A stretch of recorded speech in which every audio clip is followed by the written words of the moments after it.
that's made it a little tricky for him to get here so I don't know if he'll be back today or not, and I don't know if Sky will be back today or not, but we'll see. I hadn't heard that anybody was going to be gone, so I'll give people just another minute or two. So what color bunnies did you pet? I pet a brown one, a black one, spots, a white one, and one black one. Wow. Where were the bunnies? At our neighborhood, they do this tiny petting zoo. I bet They're fine. They got nail pincers. What did? The chicks? Oh, yes, they are little. You know, my grandmother had a thing about, she loved to look at birds. Like I have her Audubon book over there, her antique Audubon book that she used to keep to identify them, but she didn't want to touch them because she thought their feet were gross.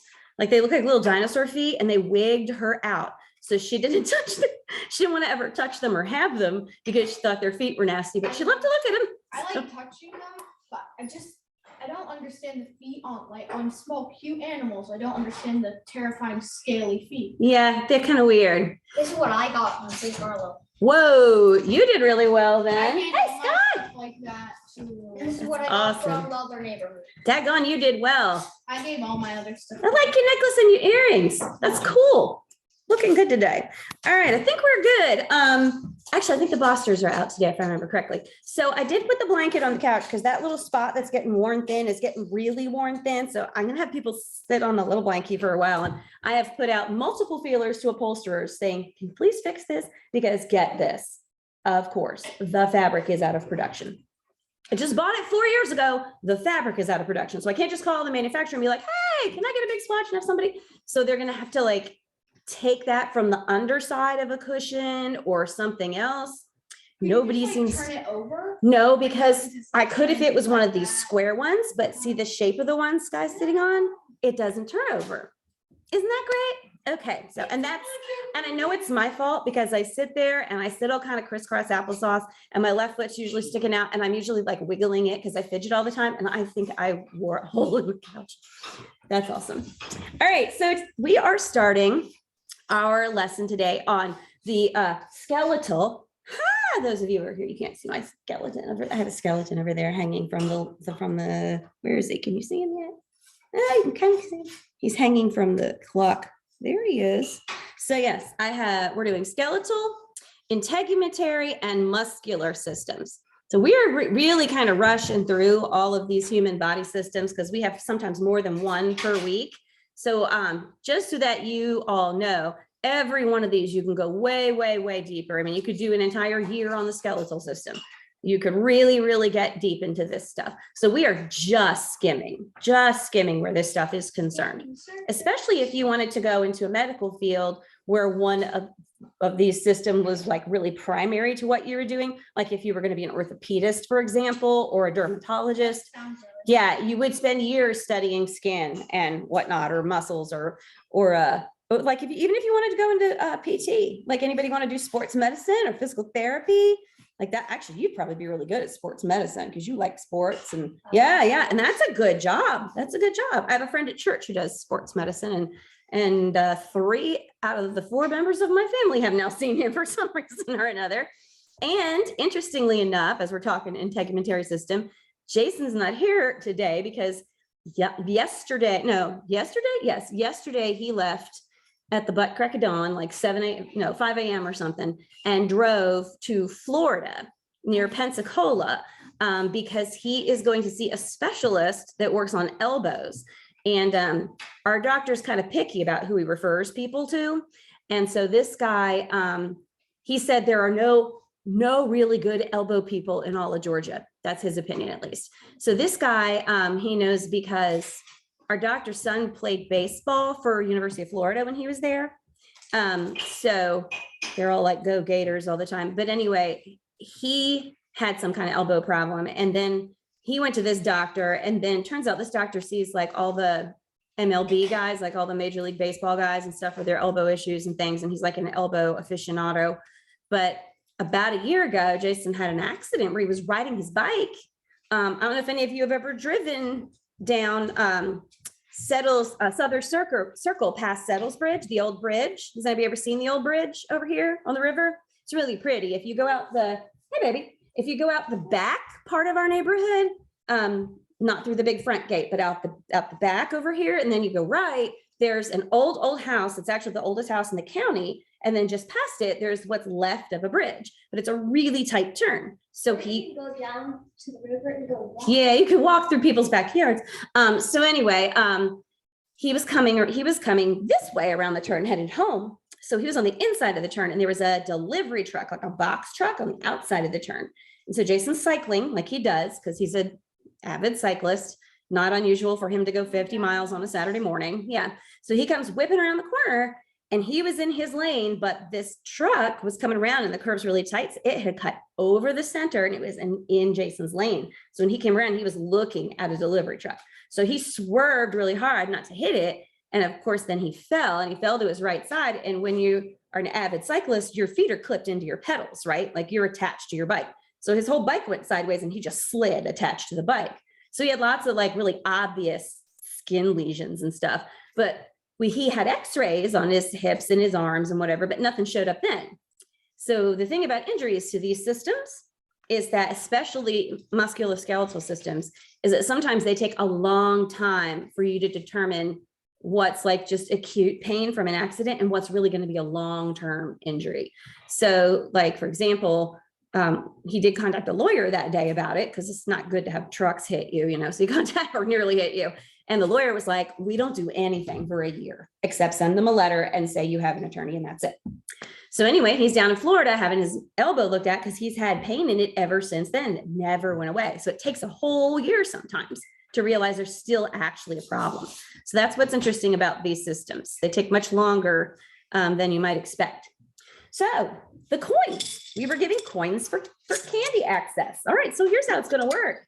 If you think you know the answer to what's blocked out, you can raise your hand, I'll pick you, and then you can get your coins. That's a good system. So the skeleton supports the body, protects internal organs, assists movements, stores minerals, and is the site of some kind of cell formation. What cells are formed in the skeletal system? Do we know? Ooh. White cells? Close. White blood cells? Yeah, blood cells, red blood cells. So you, okay, here you go. Boom. So we're looking for blood cells. Yes, specifically red blood cells, because they come from bone marrow production. This is why bone marrow is actually a really healthy thing. We don't typically eat it, right? Because it's in the middle of the bone. We don't get to it very often. But like when people make bone broth and they soak the bones in like warm simmering water for a long, long time, it gets the marrow out. And also your dogs probably love it if you give them a bone that has some marrow in it. We saw a Naked and Afraid episode last night, and she probably shouldn't have done this, but she ate marrow out of a rotting carcass. That's not a good idea. Yeah. So there are how many bones in the adult body? Anybody know? Ooh, Colson knows. 206. Daggone. Okay, 206 it is. All right, so he's got 2. So next time if somebody raises their hand, I will call on somebody different first. And if, yeah, I'm gonna give everybody 2 shots at first, and then we'll come back. All right, so you have 2 types of skeletons in your system. One skeleton, this first one here, supports the central axis of the body. So it's your skull and your spine and your rib cage. The other one is everything else, your bones of your arms, legs, and shoulders. Does anybody know what either of these are? Anybody know? Anybody want to guess? You can't lose by guessing. Do you want to guess, Lily? You bet money. Do you want to guess? Yeah. I was gonna say the spinal column. Good guess. So what you got is your axial skeleton. That's your central part of your skeleton. And then you have your, do you know? Axial skeleton? No, axial is the middle one.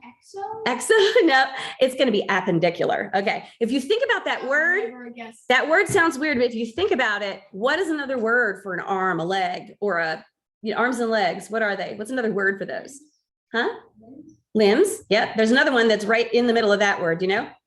Appendages. Okay, there you go. Appendages. So appendicular would be appendages. So that's how you can remember that one. All right. So bones are a solid network of living cells and protein fibers, and they're surrounded by deposits of calcium salts. So your bones are alive, even though they're a living part of your body, even though you may not think of them that way, because usually when you see bones that have been cooked probably or dried, right?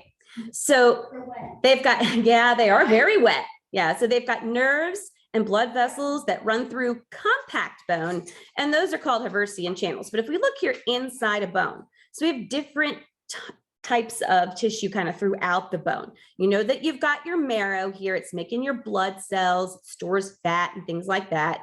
And then you've got blood vessels that are supplying oxygen to the bone. Now, if you look very closely, especially if it's a good size bone, like if you're eating, say, like, well, sometimes you can see it on like a chicken leg, but sometimes it's a little better seen on bigger pieces of meat. Like maybe if you have a whole ham, like a Boston butt that has like part of the hip of the pig in it, you can see little tiny holes in the bones where you've got blood vessels that come in and out. They're gone now, but you can see where they were.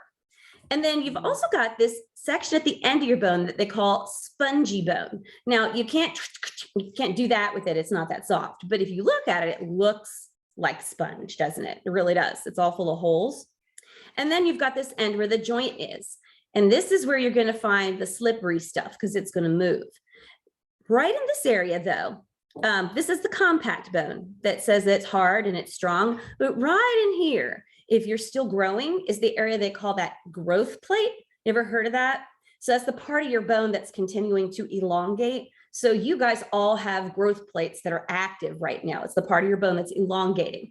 And as you get older, those will ossify or become compact bone. But right now they're still growing. What lesson are we on? It's 20, what is it, guys? I actually need to know this. 20, it's on the first page. I can't remember the number now because I've been through. Oh, shoot. Oh, no, it's right there under the, it's 30. Sorry, there you go, 30. I was way off. That should help you. I I can't. ordered hamburgers all morning for nothing. Oh, hamburgers. I forgot All right. everything. Oh, no, you're okay. We were rushing out the house. It's all right. It's all right. So anyway, if you break your growth plate, that can be a little concerning because people worry that either it won't grow properly, it might grow crooked, it might grow unevenly. So breaking a growth plate is a bigger deal than breaking a part of your compact bone. This area right here where you have spongy bone can be a little more fragile to some things. So I had a friend that he used to live up on Lake Lanier and he had a boat and he loved to go wakeboarding. Okay. And if you've ever been wakeboarding, it's like really fast and fun. Okay. I can't get out of the water on a wakeboard, so I can't do it. And I can't get out of the water on skis, so I can't do it. I sit in the boat and laugh at people. That's my job. It's like, aha, you're having fun. That's all I do. So I don't even drive the boat because I'm afraid of that. So this guy, Tom, this friend of ours, he's actually a really good wakeboarder. He's gotten really, really good at it. So we're on the boat. He knows where to tell people to sit to make the boat move best, like put your weight over here, that kind of thing. We're driving the boat all over Lake Lanier. He did this wakeboarding up on the wake. Woo, it was coming back. It was awesome, right? Having a great time. And when he's done, you let go, right? So if you've ever seen the rope, it's a rope and then it comes to a point, it breaks off into two, and then there's like a little rod here that you hold on to. So it's kind of like a little triangle with the rod. So you throw it up, right? When you're done, and then you just kind of give, woo, and you sink down in the water. Well, he threw it up and somehow his hand went into that little triangle part and it went snatch. And it took right here, you've got two bones in your arm, right? You got a radius and an ulna. If you hold your arm straight like this and you turn it, the bone that is rotating is your radius. This one goes to your thumb. That's your radius. So right there, you've got a little bony process, right? And he literally popped it right off the bone, like it pulled it right off. And we were then in the ER. And this is when Northside Forsyth was like podunk scary hospital. We walked in and I was like, oh my gosh, are we all going to get out alive? Is Tom going to get out alive? It was so little back then, but now it's a big and pretty good to go hospital. So structure bones, like we're saying, long bones, these are like in your arms and your legs, are surrounded by top layer connective tissue. Do you know what it's called? Do you know? Not ligaments.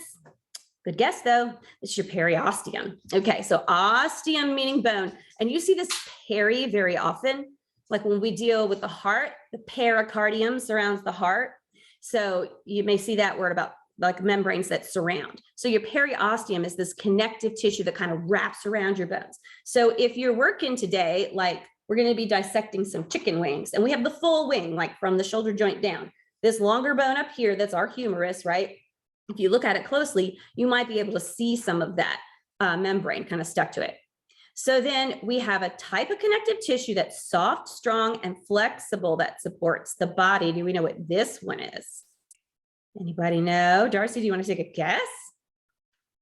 I'm gonna go for this. This is cartilage. All right. So tell me somewhere you have cartilage. Somebody tell me. Lewis, where do you have cartilage? I got ears. You got ears. Darcy gets it. Ears. Okay, where's another place? Cole. Drew, sorry, wrong kid. Drew. Your nose. You have cartilage in your nose, right? Okay. So cartilage is this soft spot in your nose, right? And right here in your ears, up in here, right? So this is why when you see a skeleton, they don't have a nose, right? They only have this little bit here where the bones come in, and your ears are gone too. But you also have cartilage at the end of almost all, well, pretty much all your bones. There's a little layer of cartilage, and that's what makes them slippery, and that's what makes them move. Kind of like oiling gears so they don't. Yeah, it's a lot like that. It allows you to move, and it's soft. It also cushions. So it's for impact too. It's really good stuff. You got to have your cartilage. And when you look at your chicken bone today, you'll see it. It's like a white, kind of smooth, shiny, softer part, and it has a lot of collagen in it.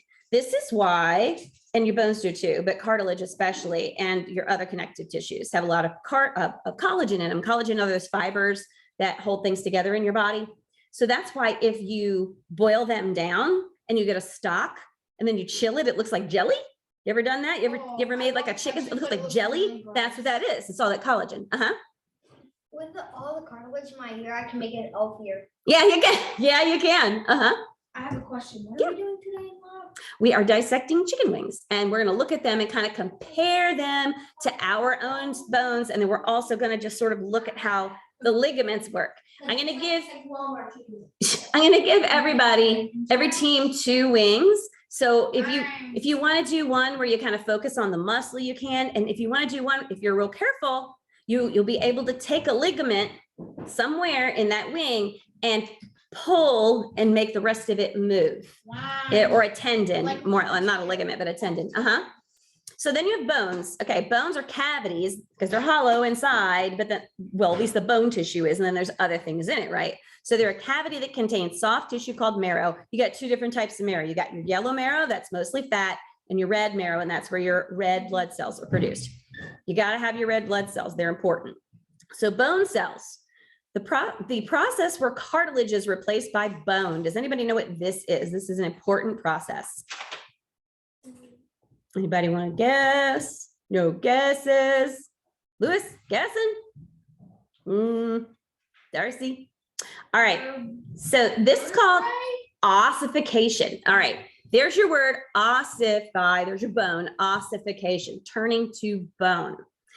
A place where bones are kept, like a burial chamber where bones are kept out for view, is called an ossuary.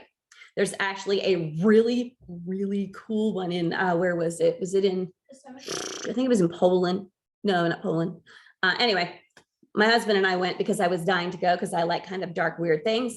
And it's called Sedlec Ossuary, and it was on our drive between the Czech Republic in Prague, where we'd stayed, to Hungary. We went to Budapest. On that, we took a drive, and this place was there. And it's, do you want to look up something interesting? Sedlec Ossuary is wild. It's like this church type place, but everything in it is absolutely covered in bone. They have a chandelier of bones. They have garlands made of bones. It's wild. All human bones. It's really interesting. So ossification, when you're born as a baby, your skeleton, a lot of your skeleton is still cartilage. It's mushy. Even your skull has parts, right? Your skull babies have soft spots where their skull hasn't fused, right? And all around it is cartilage. Babies don't even have kneecaps. Have you ever noticed that? No kneecaps. Next time you see a baby, check out their legs. No kneecaps. So this is important because sometimes if you end up doing forensic science in any way, or what's the word I'm looking for? I can't remember. But the dudes that do specifically do bones, like it's anthropology, but it's not really. They can look at the level of ossification of bones and very often tell how old a person is if they know it's a child skeleton. When do your kneecaps grow in? They ossify over time.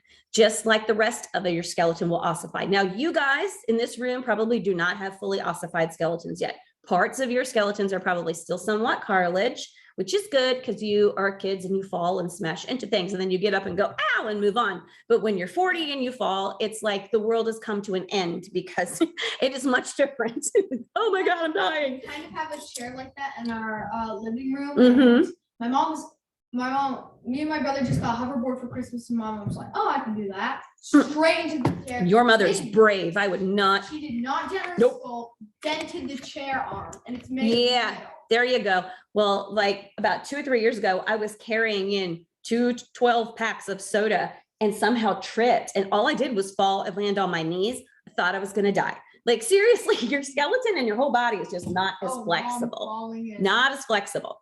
So ossification is the process where your cartilage is going to get replaced by bone. And what happens is these guys called osteoblasts, they look like this. They're going to secrete the mineral deposits that replace cartilage in developing bones. Then you have osteocytes, they look like that. And they're going to maintain the minerals in the bone tissue and continue to strengthen it. So these guys start building it. These guys keep it going. And then lastly, you have osteoclasts, these here. And these are the ones that break down bone minerals. So we could live without osteoclasts. Well, no, because sometimes you're going to have too much in one area or something, and you're going to need to kind of have it moved and shifted, and they have a purpose. Mm-hmm. Are they the things that make your bones all like weak and hollow, and you die from it, and they make all your bones like small? You thinking like brittle bone disease or something? Yes. Okay, so that's a condition where they have too much of particular minerals and not enough of others, and their bones become very, very weak. That can be caused by genetic things. It can also be caused by certain medications. I know for a fact one medication that can cause that, or one group of medications, are the ones they use for organ transplant rejection. So if you've had an organ transplant and your body will sometimes want to reject that organ because it's like, that's not mine, it's foreign. So there are medications they give you that suppress that immune response so that your body doesn't reject the organ. And I actually have friends whose son was born with major heart conditions, and he was 4 months in the NICU until he got a heart replaced. Finally got a new heart, donor heart, and he was doing great. And as soon as he went home, they were trying to put a onesie on him and his arm just snapped. So they took him into the hospital and they were like, okay, we were just trying to dress him. Well, then they x-rayed him. They found out that he had broken ribs, like multiple broken ribs. And the parents actually got charged with abuse, and the kid was taken away because they saw multiple injuries, and the bone injuries to the ribs were older.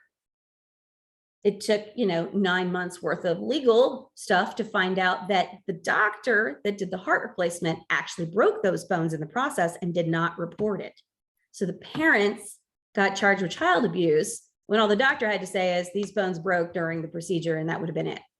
So it was really a bad thing. Oh, I thought you had a question. You're waiting. You do. How did he live without his heart, like even for a tiny bit? Because like it obviously takes like more than a second to like transplant the heart. So they have a heart-lung machine when they do heart transplants, and it basically functions like your heart and lungs. So it moves your blood for you the whole time. It's really very cool. And then they'll connect one vessel at a time after they've taken out your bad heart and put your good heart in. It's pretty interesting. You could always look up videos or read about organ transplant because it's a really, really fascinating thing. And now they've gotten to the point where they can do all kinds of human tissue transplant, not just organs, just everything.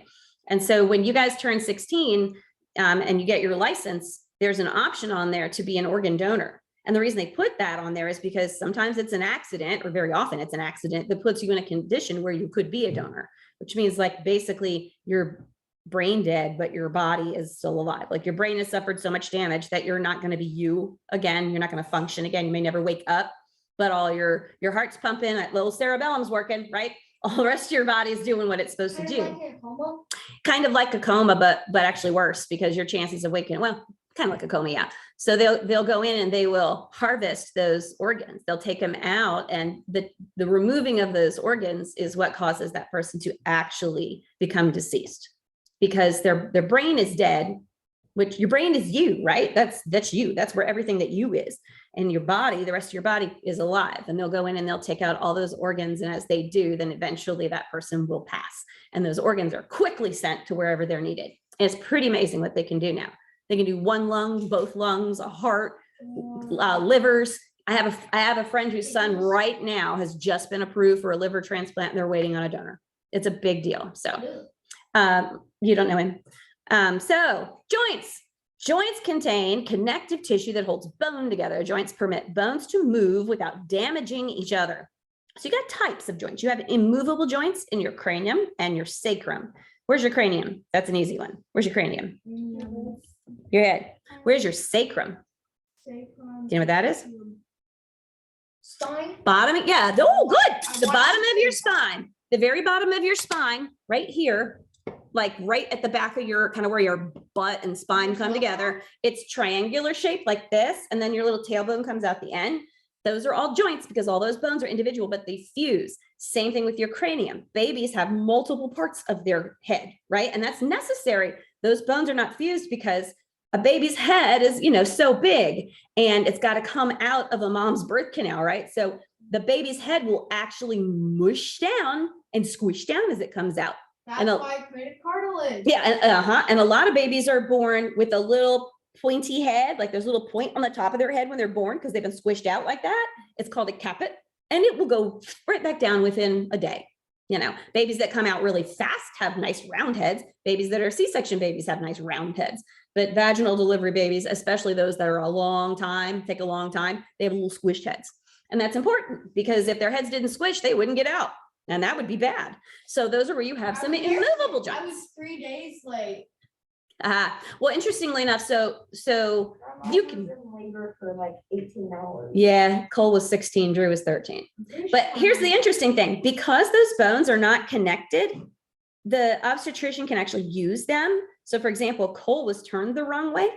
Babies are typically come out with their facing up. Like if the mom is laying this way, they're looking down, usually looking down. He was looking up. And when they do that, it causes like their chin and everything to be in a different position. And it's much more difficult. So my doctor actually could reach in and hook his finger in that soft spot on Cole's head, catch the end of the bone and turn him like he was dialing an old school telephone a little bit at a time, which sounds really weird. Came out with a little red spot on his head, but they can do stuff like that because those joints move. No. Brothers are all. That's really common, actually. 2 and 3 times is actually not uncommon at all. So you have semi-movable joints. These are your vertebrae. They go this way, they go that way, they go that way, they go this way, right? They move, but they don't if they did that, that's a problem. And then you have freely movable. And these are things like ball and socket, pivot, hinge, and saddle. So think for a minute, where do you have a ball and socket joint? You think where? Your ankle, I believe. Where, how about you? Your hip, okay, hip. Interesting thing about hips. I was just watching a documentary this morning. If you want to watch something really interesting, it's called Bleeding Edge. It's on Netflix, and it's about the medical device industry. So the people that make everything from pacemakers to artificial joints. All right. And I was interested because my mother-in-law had her hip replaced like 3 years ago. Or 2 years ago. So anyway, I learned this morning, that there are multiple kinds of hip joints. You have a socket and a ball, right? Sometimes they're both ceramic. Sometimes they're both metal. Sometimes this one's plastic and this one's ceramic, or the other way around. Or sometimes one's metal and one's ceramic, or the other way around, or one's metal and one's plastic. Those are the combinations, okay? So for super active people several years ago, they were really, really, really encouraging people to use the metal on metal because they said it was the strongest ones if you're very active. So there's a guy who was an orthopedic surgeon. So this is what he does, is replace people's joints and work with people's joints, right? So he was also a cyclist and he wanted his hip with the metal. So, because it was new and it was the best thing. And they make them out of steel and cobalt. So he got the metal and he felt great. He was he did a 100-mile cycle, which I call a century. He did that 6 weeks after surgery, feeling great. Hip replacements are apparently pretty easy. Knees are apparently much harder. But anyway, so he does this. And within a couple of months though, he started forgetting things, repeating himself, having problems thinking, and he was having like some psych problems. Then he went to a medical conference. And when he was in his hotel room at the medical conference, he found that little pen the hotel has, and he wrote all over the walls of the hotel room till it ran out of ink, found a marker, did the same thing. And when that ran out, he got a piece of soap from the bathroom, was writing on the mirror and everything else. Complete psych break, total psych break. So one of the things they did when they're trying to figure out what's wrong with him is they tested him for heavy metals, checked his blood. Oh, yeah. Cobalt levels were 10 times what they should be. So where's the cobalt in his body? Hip joint. So what they were saying in this documentary is like, you know, if you want to get a new drug on the market from your pharmaceutical company, it has to go through tons and tons and tons of testing. The device industry is different. If you can say, hey, here's our device, and it is really similar to this other one you've already approved, and you can show it's similar enough, they'll just approve it. But the problem is if you have device A, it's brand new. It's the brand new thing. Nobody's ever done anything like it. Cool. Then device B comes along and you say, it's a lot like device A. They pass it. Then device C comes along and you say, it's a lot like device B, and they pass it. Then you get to device D. How close is D to the one that was really tested? Not. So that's part of the problem. It was interesting. So you have a ball and socket in your hip. You got pivot joints in places like right here, you got one. You have the two bones at the top of your spine are your atlas and your axis. Atlas, because who was Atlas? He held up the world, right? So that makes sense, right? And then you have hinge joints. That's in like, So let's look at some pictures of joints. So here's some examples. I think the lesson of the thing with the hip is not to get metal hip things. Yeah, might be. But it depends. You really don't know. So here are examples of where you find these joints. Pivot joint right there, right? Everybody's got that one. Here's a hinge joint, just like this. That's how it functions. Here's a saddle joint right there in your finger, does like so. Now, this one is a little different. It wasn't listed, but it's the one that allows that sort of movement. See that? That's what Condyloid joint. A plane joint, here's your ankle. It's a plane joint. It's sort of like you have this and it can go like so within it. And then lastly, your ball and socket, which your hip is probably, your hip and your shoulder are the best examples of that. So what holds bones together? Ooh. I'm going to say.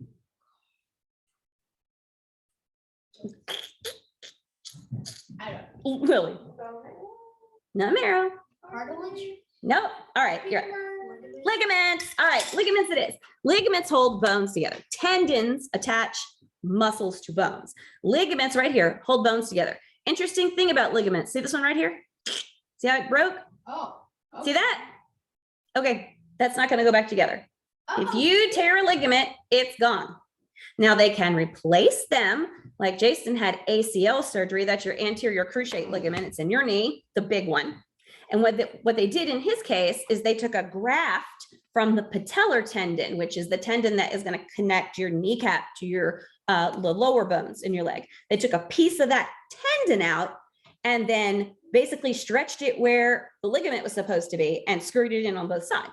That's one way they fix it. They can also use ligaments from cadavers, meaning dead people. Okay. And they can also use ligaments that are sort of the new kind of manufactured artificial ligaments, but they don't go back. I snapped 2 ligaments in the outside of my right ankle when I was a kid. That ankle will always be weak. Sometimes I just fall over for no good reason. Oh my gosh. So they hold bones together in a joint and are attached to the membrane that surrounds bones.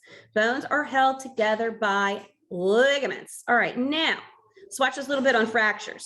This is kind of cool. Tells you different kinds of fractures and stuff. Miss Danny, I think I might have some broken, well, snapped ligaments here. Or broken bone.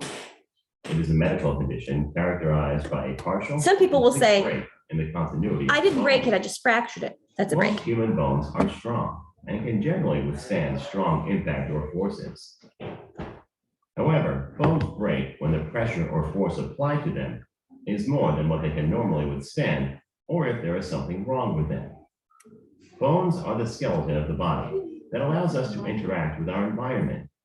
They act as attachment points for muscles, which allow running, jumping, sitting, kneeling, grasping, and lifting.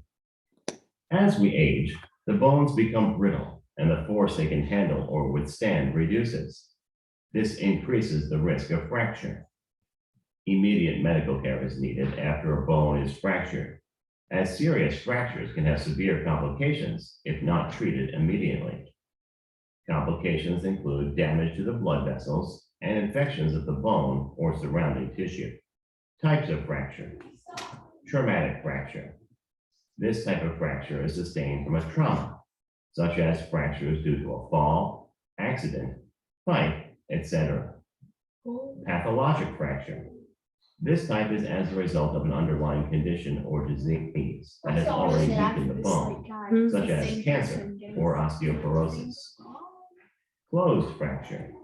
It is also a simple fracture. In a closed fracture, the broken bone does not break the underlying skin. Open fracture.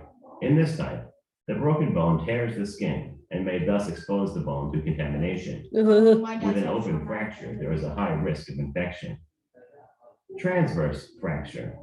A fracture where the break is in a straight line across the bone. Spiral fracture. A fracture where at least one part of the bone has been twisted. Oblique fracture. A fracture where the break is diagonal across the bone. Impacted fracture. A fracture where one fragment of bone goes into another. Bone fragments are driven into each other. Avulsion fracture. A fracture where a fragment of bone is separated or pulled off by a ligament or tendon. Complete fracture. A fracture in which the bone breaks completely. Types of complete fractures are comminuted fracture. Bone fragments breaks into 3 or more pieces. Single fracture. That's what happened. Bone fragment breaks in one place into 2 pieces. Non-displaced fracture. Bone fragments breaks into pieces and stay in their normal alignment. Displaced fracture. Bone fragment breaks into pieces that shift off their normal alignment. Incomplete fracture. The bone doesn't break completely. Incomplete fractures are more common in children whose bone are softer and more elastic. Types of incomplete fractures are green stick fracture. The bone partly fractures on one side, while the rest of the bone is bent. Hairline fracture, a partial fracture of the bone, usually in a thin crack. Torus or buckle fracture. The bone is broken on one side, and a bump or raised buckle grows on the other side.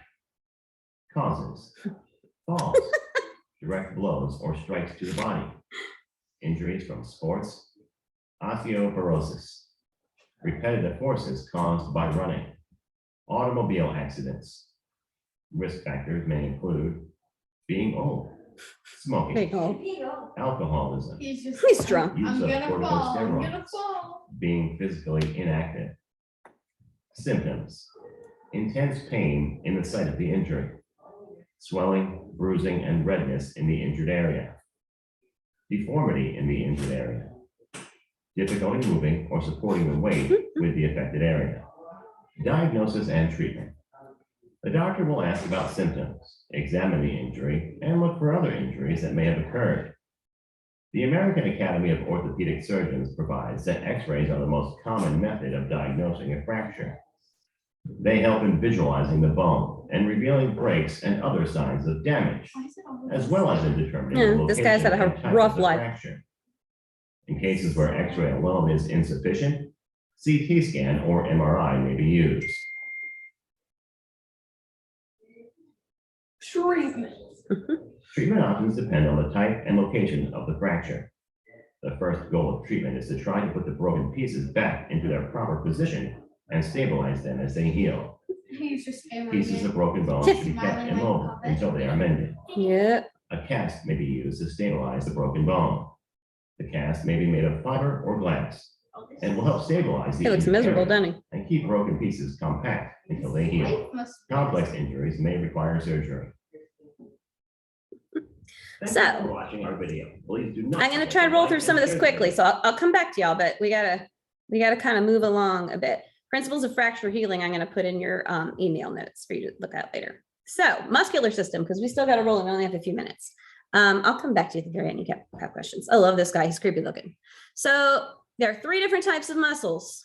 What are they? Anybody want to tell me what one is? Oh, Darcy, what you got? Skeletal muscle. That's one. All right. You got another one? What's the next one? Smooth muscle, and then it's cardiac muscle. Boom, boom, boom. And she gets hooray. Boom, boom, boom. All right. So this is you over here, right? Yeah. All right. So these are your three types, and this is where they belong. Skeletal does all your moving that you think about. Smooth muscles, all your digestive system. That's what moves your food through that peristalsis we talked about. Cardiac, obviously, is in your heart. So hold on. Muscles are joined together. Muscles are joined to bones by connective tissues called what? What? I said it earlier. All right, go for it, Lewis.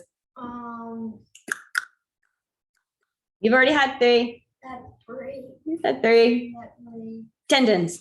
All right, so skeletal muscles generate force as they produce movement by pulling on the body as they work to contract. So muscles work in pairs. You have a flexor and an extensor. One relaxes and one contracts. One relaxes and one contracts. And that's how they work. They always work in pairs. And then, so this is, I'm going to save this one too for your, this is very cool, but I'm going to save it for your video for you to watch with your email. But it basically talks about how muscle fibers contract, which is super duper fascinating. Really long neck. And what makes muscles grow. I'm going to save that one for you too. So integumentary system, we have to kind of rush through because we only have a minute left. So the integumentary system, this is your skin basically, and it's going to serve as a barrier against infection and injury, help to regulate your temperature, remove waste from your body, gather information, and produce vitamin D. So skin and its related structures, hair, nails, and several types of glands make up the integumentary system. What's the outer layer of skin called?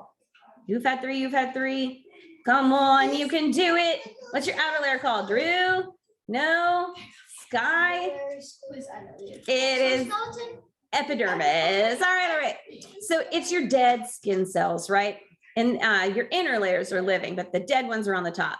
So the thick layer of living tissue below the epidermis, which forms your true skin, has your capillaries, nerves, sweat glands, hair follicles.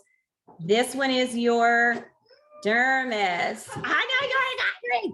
All right, so then you've got your deepest layer. That's the stuff way down here, okay? And that's going to be your subcutaneous layer. This is the deepest layer. It's made of mostly fat connective tissue. The majority of your body fat is stored here. Acts as insulation to protect your internal organs, muscles, temperature changes. Now, keratin is the fiber that works with your skin. It's also in your nails. It's also in your hair. Keratin is it's like a dead, well, it's a fiber, but it's present in a lot of the dead stuff. Like your skin is not alive, right? And your nails are not alive. Your nail bed is alive. And then you have these things, melanocytes, and they produce melanin. What's melanin? Somebody tell me what melanin, Drew. Yes, it's a pigment. Boom. It's a pigment that colors your skin. So if your genetic background traces back to an area where people have darker skin, you will have more melanin. If you trace your lineage back to a place where people have lighter skin, you will have less melanin. Now, melanin protects you from the UV rays of the sun. So if you come from a Nordic or Scandinavian background where you have less sun during the day because of your position on the globe, you need very light skin to soak up as much vitamin D and all the good stuff from the sun that you can possibly get. But if you you come from an area of the world where you're living along the equator and the sun's beating down on you, you're gonna need darker skin to help protect you from UV rays. And that's why people have different skin tones. So your dermis lies beneath your epidermis. This is where you've got your blood vessels, your collagen, your nerve endings. You've probably seen your dermis if you get a cut. Not fun. And this is also how your fingerprints are formed. So what do we call the things that secrete an oily substance called sebum? Do we know what these are?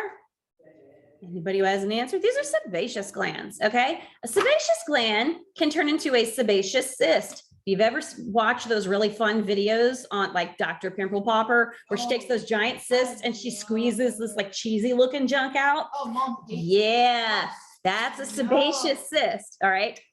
Now, this is what develops when sebum, which is that oily stuff that's produced to protect your skin, make it waterproof and moisturize it, and dead skin cells plug up a hair follicle. This is what's called acne. So if you do a good job of washing your face, that will help but hormones are going to cause stuff that you can't control I sometimes. got this giant pimple behind my Yep. nose, so I So can't hives, get it. hives are when you have an allergic reaction, you get bumps all over your skin. And then skin cancer is excessive exposure to UV light. If you get too much UV light, you can get skin cancer. And that right here is an example of a cancer cell. They grow out of control, just like we've talked about before. The good thing about skin cancer is it's on the outside of your body. So you can see it a lot of the time faster than you can see skin cancer. I mean, cancer's on the inside of your body, and you can often just cut it out, and that can be the end of it. So while it's very scary and not something you want, it is something that sometimes is easier to fix than other types of cancer. So this is why you wear sunscreen, folks, right there. My father-in-law is a nut about sunscreen because he's had skin cancer cut off his nose now from just being out in the sun as a kid. And the exposure to UV rays that is likely to cause skin cancer doesn't occur the week before you get a sunburn. It occurs when you're kids. So when you're your age or younger, if you're getting burned a lot, your chances of having skin cancer as an adult have gone way up. Good. I've only So, got sunburn once. Avoid it. And I'll also include this in your notes because this is why do we wear sunscreen, which I just said. Basically it. So, and how not to get pimples. I'm going to include that one for you too. So this brings us to the end, and it's time for lab, which is we're running like 4 minutes late. So I'm going to cut this off later. Bye-bye. So this is lab 30. Be sure you have lab 30 with you.